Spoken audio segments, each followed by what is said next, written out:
ketika semua kita ya bertumbuh menjadi rapi tersusun.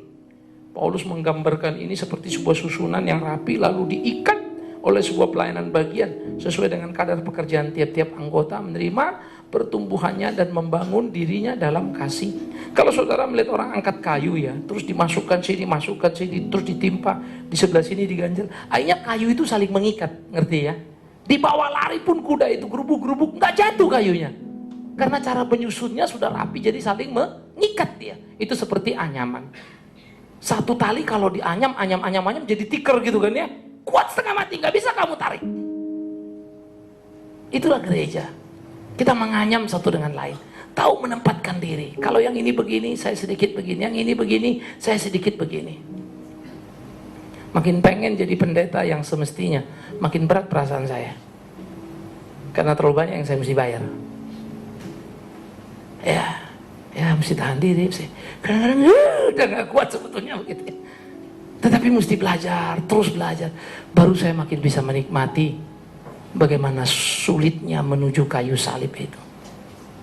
Kristus itu, dia sendiri. Itu sebab semakin dekat Kristus, kita harus berani sendiri. Tidak berani sendiri, kita nggak akan makin dekat.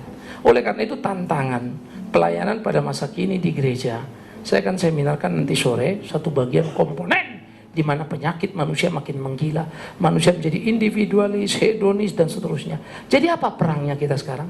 Kita berhadapan dengan perilaku di mana tataran nilai berkelahi. Ini namanya perang ide, perang kata-kata. Ya, perang kata-kata adalah ini boleh, gereja bilang tidak boleh. Nah, supaya ini tidak boleh gimana? Contohnya, maka model menjadi paling penting. Baru saya pikir lagi ya kalimat Paulus itu ya terhadap Timotius. Awasi dirimu, ajaranmu, perilakumu. Yes. Bagaimana mau mengajar orang yang hedonis itu? Orang-orang yang individualis, yang anarkis itu. Hidup kita lah modelnya. Jangan begitu. Terus gimana? Begini. Bisakah kita ngomong? Itu yang dikatakan Paulus di zamannya bukan? Aku telah jadi teladan. Adakah yang salah padaku?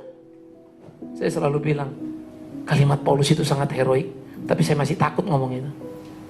Saya berani jadi teladan untuk, paling begitu ya, bagian A, B. Tapi total masih ngeri juga rasanya. Paulus mencapainya. Kita berlomba ke sana, merajutnya. Sehingga sungguh-sungguh gereja kita boleh menjadi gereja yang teruji di dalam kualitasnya. Yang bertanding dalam kesungguhan. Sehingga sungguh-sungguh bisa mengobarkan pertandingan kebenaran melawan pergolakan zaman ini. Sampai akhirnya kita muncul sebagai pemenang di tengah kesulitan yang ada.